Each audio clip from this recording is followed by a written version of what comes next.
Hello student, आज हम महात्मा गांधी के ऊपर निबंध देखने वाले हैं और बिल्कुल सिस्टमेटिक तरीके से हम देखने वाले हैं ताकि आप जब एग्ज़ाम में इस तरह से लिखेंगे तो आपको ज़्यादा से ज़्यादा नंबर मिले। ठीक है, तो ये आपके कॉम्पिटिटिव एग्ज़ाम के लिए भी बहुत ज़रूरी है क्योंकि इसमें ऐसे आपको फैक्ट जानने को मिलेंगे जो कॉम्पिटिटिव एग्ज़ाम में पूछे जाते हैं और आपको जो बातें महात्मा गांधी से रिलेटेड पता होनी चाहिए ताकि आप अपने लाइफ को एक अलग नज़रिए से देख सकें। तो भी आपको महात्मा गांधी के बारे में जानना ज़रूरी है। तो चलिए बिना टाइम वेस्ट किए महात्मा गांधी के ऊपर निबंध शुरू करते हैं। सबसे पहले हम हेडिंग डालेंगे प्रस्तावना। ठीक है बच्चों, ये हेडिंग्स ज़रूर डालिएगा। ठीक है, तो अब हम लिखेंगे उसमें मोहनदास करमचंद गांधी। ये गांधी जी का पूरा नाम है। आप पूरा नाम लिखेंगे तो टीचर पर इम्प्रेशन पड़ेगा। ठीक है, तो देखिए मोहनदास करमचंद गांधी, जिन्हें हम राष्ट्रपिता महात्मा गांधी के नाम से जानते हैं, भारत के इतिहास के उन महानतम व्यक्तियों में से एक है जिन्होंने अपने अहिंसक विचारों और सत्याग्रह के माध्यम से देश को स्वतंत्रता दिलाई। उनका जीवन और दर्शन न केवल भारत के लिए बल्कि पूरे विश्व के लिए प्रेरणा का स्रोत है। गांधी जी का जन्म 2 अक्टूबर 1869 को गुजरात के पोरबंदर में हुआ था। यानी कि ये डेट याद रखिएगा, कॉम्पिटिटिव एग्जाम में भी पूछा जाता है। ठीक है, और जब आप ये डेट अपने एग्जाम में लिखेंगे ना निबंध में, तो यहाँ पे एक ब्लैक कलर से आउटलाइन ऐसे कर दीजिएगा। तो डेट याद रखिएगा, 2 अक्टूबर 1869 को हुआ था, गुजरात में हुआ था। गुजरात में भी कहाँ, तो पोरबंदर में हुआ था। उनके सिद्धांत सत्य, अहिंसा और सादगी पर आधारित थे। ठीक है, और उनके इस सिद्धांत ने लाखों लोगों को प्रभावित भी किया। अब हमारा यहाँ पे प्रस्तावना खत्म होता है। नेक्स्ट हेडिंग है प्रारंभिक जीवन। प्रारंभिक जीवन में आप हेडिंग डालेंगे और उसमें क्या लिखेंगे कि गांधी जी की प्रारंभिक शिक्षा पोरबंदर के राजकोट में हुई। उन्होंने लंदन से कानून की पढ़ाई की और बैरिस्टर बने।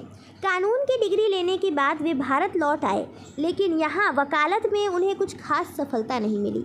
इसके बाद 1893 में उन्हें एक भारतीय व्यापारी मुकदमा लड़ने के लिए दक्षिण अफ्रीका जाने का अवसर मिला। ठीक है, भारतीय व्यापारी का कोई एक मतलब कि 1893 में वो कहाँ गए, एक भारतीय व्यापारी का मुकदमा लड़ने के लिए वे गए। कहाँ गए, दक्षिण अफ्रीका गए। ठीक है, अब दक्षिण अफ्रीका में उन्हें भारतीयों के प्रति होने वाले नस्लीय भेदभाव का सामना करना पड़ा।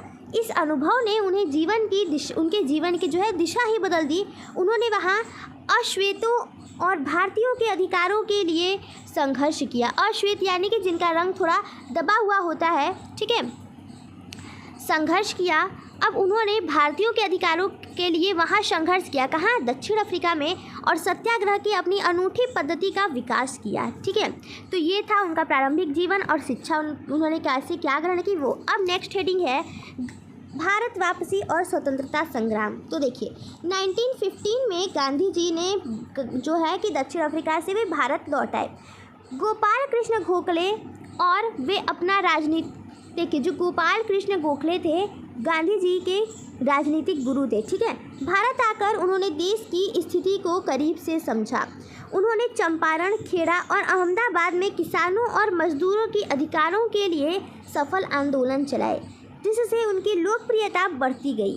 असहयोग आंदोलन 1920 में किया उन्होंने, सविनय अवज्ञा आंदोलन 1930 में किया और भारत छोड़ो आंदोलन 1942 में किया।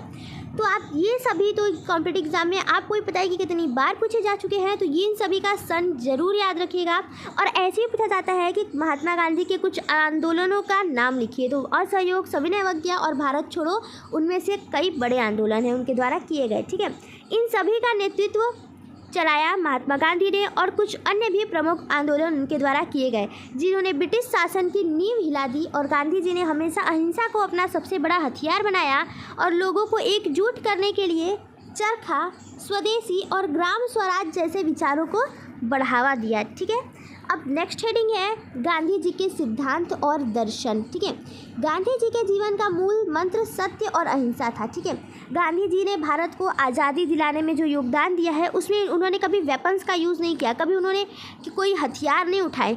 सिर्फ शांति से, सत्य से, अहिंसा के रास्ते पर चल के उन्होंने हमें ब्रिटिशर्स से आज़ादी दिलाने में बहुत बड़ा योगदान दिया। उन्होंने सत्याग्रह और का सिद्धांत अपनाया जिसका अर्थ है सत्य के प्रति आग्रह। तो आप ये हेडलाइन में करके लिख सकते हैं कि सत्याग्रह का सिद्धांत अपनाया जिसका अर्थ है सत्य के प्रति आग्रह और अन्याय का अहिंसक प्रतिरोधक। ठीक है, वे सर्वोदय, अस्पृश्यता उन्मूलन, सांप्रदायिक सद्भाव और ग्राम राजस्व के प्रबल समर्थक थे।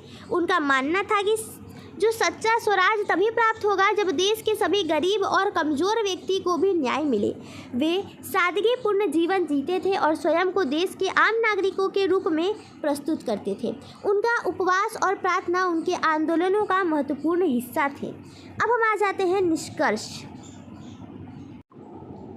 देखिए निष्कर्ष क्या है, तो देखिए लास्ट में आप जब कोई भी प्रस्तावना लिखते हैं तो उसमें लास्ट में आप निष्कर्ष लिखते हैं, मतलब कि आपने ऊपर जो भी लिखा है उसका एक छोटा सा कंक्लूजन, उसका एक छोटा सा निचोड़, ठीक है। तो देखिए 30 जनवरी 1948 को नाथूराम घोषणे